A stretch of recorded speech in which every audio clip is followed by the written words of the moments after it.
오늘 이 시간 우리에게 주시는 하나님 말씀은 구약성경 신명기 4장 41절에서 43절까지 세 절의 말씀입니다. 신명기 4장 41절에서 43절까지입니다.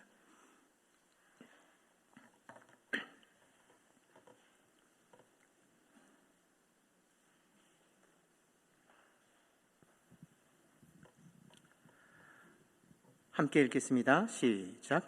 그때에 모세가 요단 이쪽 해 돋는 쪽에서 세 성읍을 구별하였으니 이는 과거에 원한이 없이 부지 중에 살인한 자가 그곳으로 도피하게 하기 위함이며 그중 한 성읍으로 도피한 자가 그의 생명을 보존하게 하기 위함이라.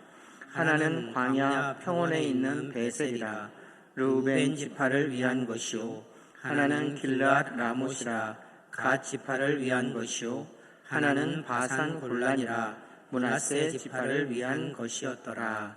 아멘. 몇 장 앞으로 넘기셔서 민수기 35장입니다. 민수기 35장. 자막에는 없습니다. 성경을 찾으셔야 됩니다. 민수기 35장.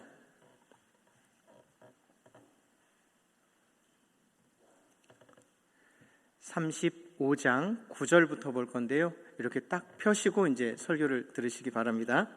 민수기 35장 펼쳐주셔요.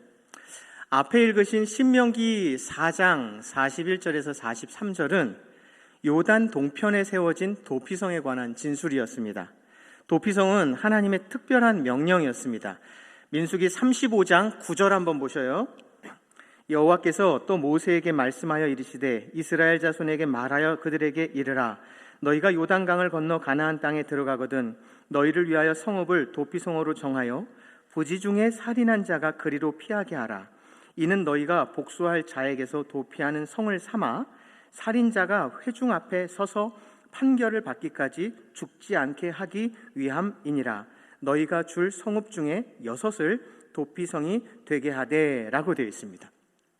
이렇게 하나님께서는 아직 이스라엘 백성들이 가나안 땅에 들어가기 전에 그들에게 땅이 분배되기 전에 도피성 6곳을 구별하였습니다. 도피성의 목적은 1차 목적은 과실치사와 같은 부지 중에 실수로 사람을 죽인 자가 실수로 사람을 죽였어요. 제가 해를 가한 그 사람, 죽었거나 상해를 입은 그 사람의 가족들이 제가 한 짓에 대해서 바로 보복하지 못하도록 하기 위해서 저는 도피성으로 도망가게 하는 과실치사를 막아서서 도망가게 하는 그런 장치였습니다.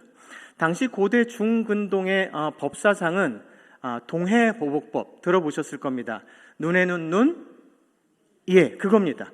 당한 대로 그대로 갚아주는 것이 당시 법사상이었습니다. 심지어 내가 누군가에게 무리를 당하거나 상해를 당하거나 내 가족들이 누군가에 의해 살해를 당하면 그거는 목숨을 걸고 가서 복수를 하는 것이 각 지파나 민족이나 혈맹들에 의해서 그것이 법사상으로 갖춰져 있었던 통상적인 상식이었습니다. 그런데 그런 상식, 분노, 폭발, 채찍, 보복 이와 같은 것들이 난무하는 아주 고대 중근동 사이에서 하나님은 인간이 인간답게 살 수 있는 한 법체계를 주셨는데 그것이 바로 도피성입니다. 도피성은 요단강 서편과 동편으로 각기 3개씩 두었습니다. 한번 그림으로 한번 보시겠습니다. 동편에 3개. 보이시나요? 네, 보이시겠네요. 서쪽에 맨 위에 뭐가 있어요? 게데스, 그리고 세겜, 헤브론, 동쪽에는 골란, 길르앗, 라못, 그리고 베셀. 제가 설교를 준비했는데도 제가 못 외웠습니다. 죄송합니다. 동쪽의 3개, 서쪽의 3개였습니다. 이스라엘 어느 지역에서 사건이 발생했습니다. 살인이 발생했어요. 그리고 부지 중에 살인한 자, 고의 아니지만 부지 중에 과실치사인 자가 도망갈 수 있는 곳이 3개씩 있었는데 가장 먼 거리가 32km였습니다. 통상 성인이 4km를 1시간에 걸으니까 32km는 한 번 정도 점심 먹고 걷게 된다면 10시간이면 들어갈 수 있는, 그래서 사건이 발생하고 나서 한나절 내에는 도망쳐서 자기의 목숨을 부지할 수 있게 이렇게 동쪽 3개, 서쪽 3개를 뒀습니다. 왜 이렇게 뒀냐? 그리고 12장 6절 다시 한번 띄워주세요. 12장 6절 보시죠. 왜 하룻길 안에 두었는지. 시작. 그 사람이 그에게 본래 원한이 없으니 죽이기에 합당하지 아니하나 두렵건대 그 피를 보복하는 자의 마음이 복수심에 불타서 살인자를 뒤쫓는데 그 가는 길이 멀면 그를 따라잡아 죽일까 하노라. 이래서 6개를 두었다라고 하나님은 말씀하십니다. 그래서 도피성은 눈에 잘 띄는 곳, 삼주동산처럼 이렇게 눈에 잘 띄는 곳, 어느 곳에서든지 탁 보일 수 있는 곳에 도피성 6곳은 설치가 되었고요. 도피성으로 가는 모든 길은 여러분들이 차를 끌고 딱 앞으로 나가면 그 몇 차선이죠? 우리 교회 앞에? 8차선이? 예, 그 정도의 길이었습니다. 저기 도피성까지 이르는 데까지 모든 길이 도로의 폭이 14m였습니다. 잡초가 덮을 수 없었습니다.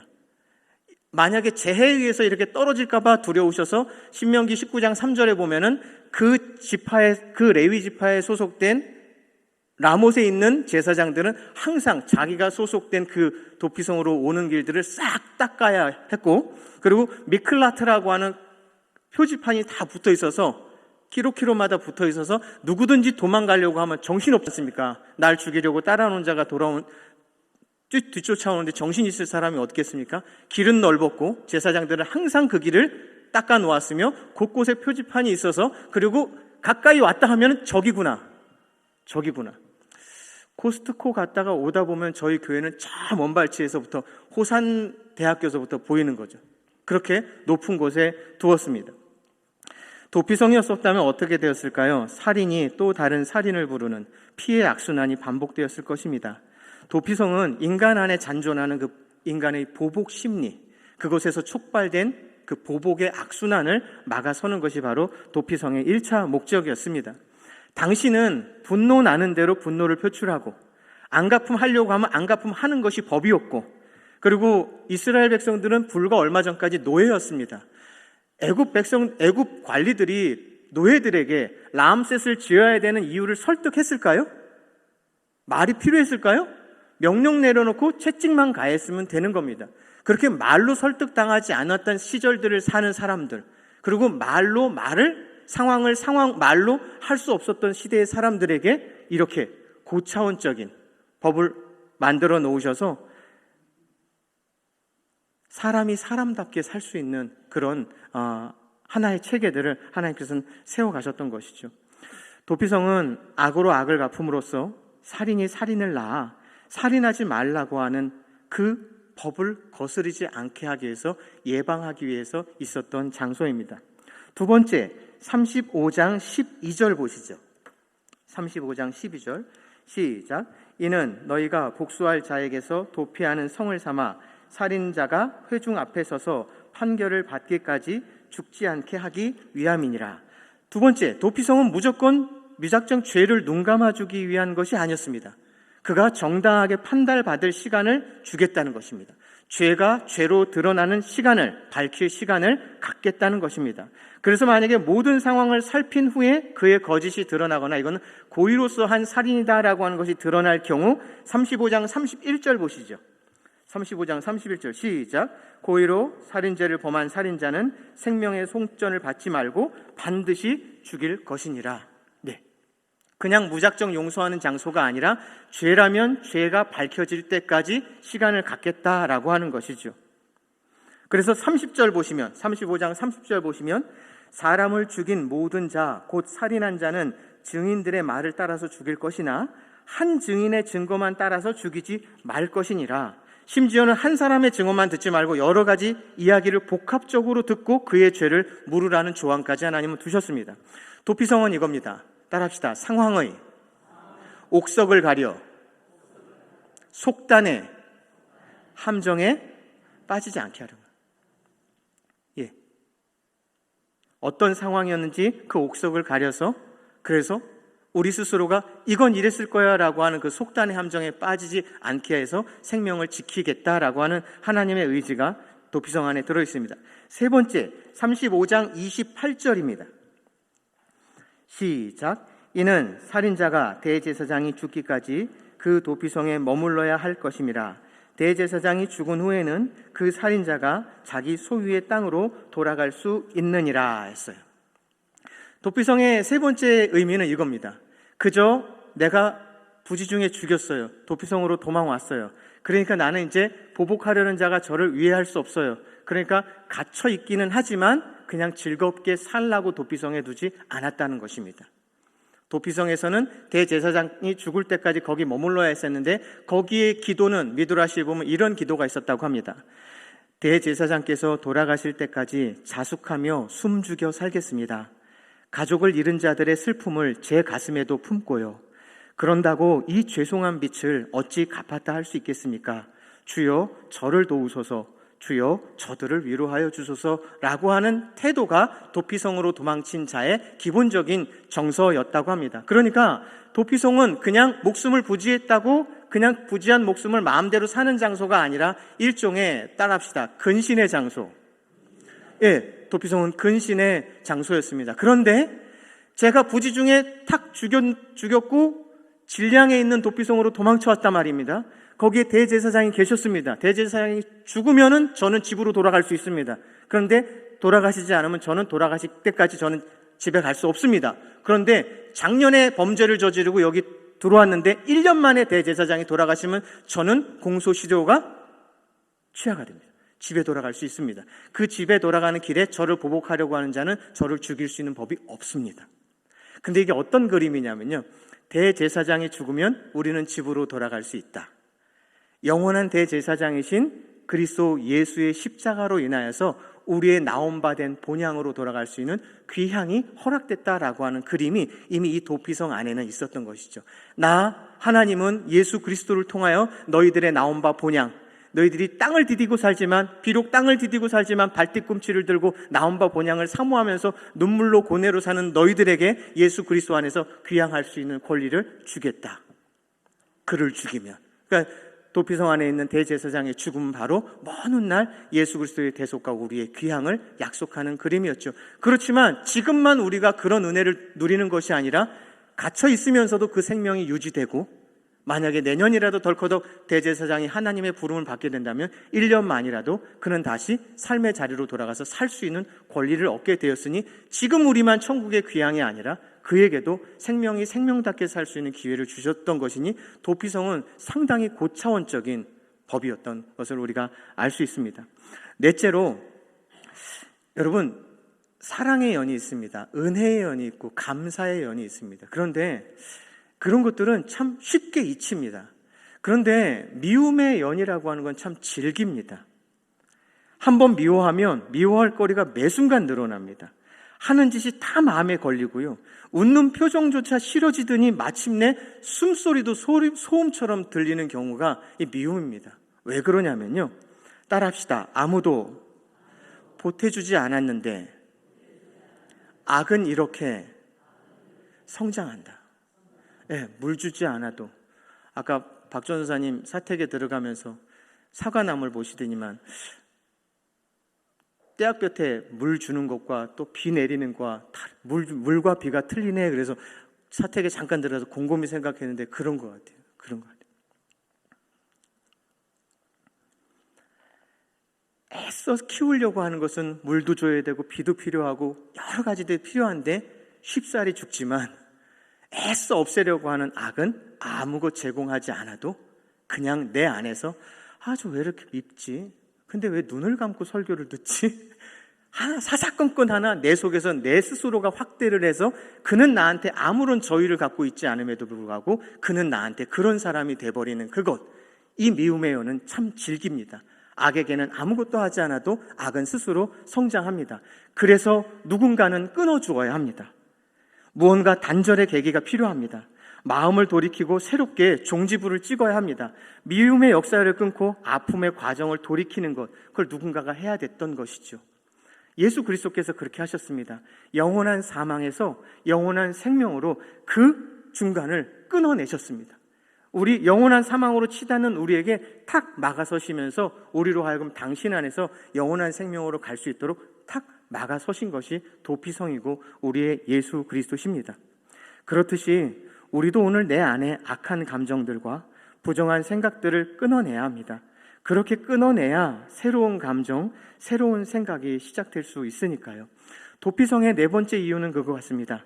내 안에 있는 이 붙어있는 악한 감정, 가만히 놔둬도 그것이 이렇게 싹을 틔우고 열매까지 맺혀지는 이 악한 감정, 내 스스로 내 마음대로 잣대로 생각하여서 그는 나한테 그러려고 하지 않았는데 그렇게 내 제멋대로 해석해서 그 악함정들을 불려가고 부정적으로 생각해내는 그것을 예수님은 끊어내셨듯이 우리 스스로도 우리 내면에 붙어있는 그것들과 결별해야 되는 것이죠. 도피성에 담겨있는 네 번째 그것은 바로 이 새로운 길과 새로운 시간을 살 수 있게 해준 것이 바로 도피성이다. 죽이고 도망친 나도 새로운 마음가짐으로 갇혀있지만 사는 것이고, 내가 저걸 죽여야 직성이 풀려야겠다라고 보복하려고 하는 자도 이 도피성이라고 하는 마가섬 속에서 그가 하고 싶은 일과 그가 살아내야 되는 삶에 대해서 생각하게 되며 새로운 길과 시간을 살 수 있게 한 것이 도피성이라고 할 수 있습니다. 우리에게도 도피성이 있습니다. 가슴 아픈 실수가 있고요, 부끄러운 허물이 있습니다. 심지어 회개하며 통곡할 수밖에 없는 죄악 속에서도 새로운 소망으로 거듭날 수 있게 하는 도피성이 우리에게도 있으니 바로 예수 그리스도십니다. 죄인인 우리에게 도피성 되시는 예수 그리스도가 계시지 않았다면 어떻게 되었을까요? 우리의 죄값에 대한 사탄의 그 끈질긴 송사로 인하여서 우리는 각자가 온전한 삶을 살 수 없었을 것입니다. 가끔 잠을 청하려고 하다가 오래전 기억이든 가까운 기억이든 내가 그러지 말았어야 하는데 하는 순간이 갑자기 생각이 나면 집사람이 옆에 있는데도 불구하고 집사람을 깨울 정도로 제가 몸소리 치는 경우가 있습니다. 그래서 빨리 이게 지워져야 잠이 올 텐데 하는데 안 지워지고 내가 왜 그때 그렇게 했지? 내가 왜 그때 그렇게 했지? 꼬리에 꼬리를 묻니다. 그래서 결국 저는 저한테 칭찬을 할 수 없고 자꾸 자책을 하게 되다 보니까 제가 가지고 있는 저에 대한 자아상, 제가 바라본, 여러분들이 바라본 저의 모습이 아니라 내 스스로가 그 사건 때문에 나를 바라보는 눈이 자꾸 왜 그랬니 너라고 하면 내게 삿대질을 하는 순간 저는 다음 날을 편안하게 살 수 없는 일들을 경험하게 됩니다. 하물며 한 사람의 자기 실수 속에서 벌어지는 일로 인한 자책이 주는 자기의 어떤 잘못된 시간도 이런데 하물며 타인에게와 공동체에게와 하나님에게 벌어진 일들에 대해서 우리가 이것이 하나님께서 끊어내지 않으시면 우리가 얼마나 그 끈질긴 송사에 우리가 제대로 된 삶을 살 수 있겠습니까? 그래서 도피성에는 이런 것이 있습니다.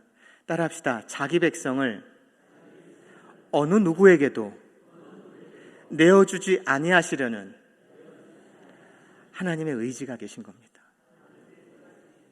어떨 때는 네가 반성한답시고 너를 갉아먹는 것도 난 허용 안 해. 용서할 테니까. 오늘 설이라는 애가 왔잖아요. 이제 돌이 되면은 걷겠지요. 그 아이가 아버지가 애지중지하는 고려청자를 깼습니다. 그러고 나서 그 다음날 아침에 일어나고 설이가 아빠 엄마 주무시는 방문 앞에 서갖고 이렇게 하고 서 있을까요? 빨리 일어나라, 젖을 내놔라, 이유식을 먹여라, 날 씻겨라, 뭐하냐, 뻔뻔하게 있을 겁니다. 우리가 어떨 때에는 때를 베껴내듯 하나님께 회개한답시고 우리의 모든 것을 다 베끼고 내야 되는 것이 하나님 앞에 참회가 아닐 수 있습니다.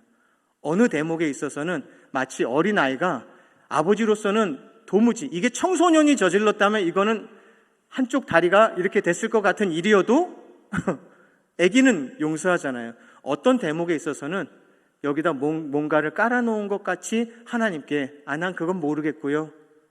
우리가 예수 안에서 산다라고 하는 것에 대한 또 다른 건강한 표현일 수 있을 것입니다. 그래서 너의 반성에게도 난 안 내주겠다. 반성 그만하고 자책 그만하고 내가 살아야 될 새로운 날과 시간을 살아라가 바로 도피성에 담긴 내용입니다. 끝으로 도피성이 6구역에 세워졌습니다. 그 6구역이 이름이 각기 있는데요. 그 이름의 뜻만 살펴보겠습니다. 한번 사진 띄워주시죠. 서편에 있는 게데스의 뜻은 뭐라고요? 구별하여 불러내다. 헬라어로는 에클레시아, 교회라고 하는 이름을 지칭하는 하나의 표현입니다. 누가 구별하여 불러내시냐면 우리 주님이 불러내시겠죠. 세겜이라고 하는 뜻은 뭐래요?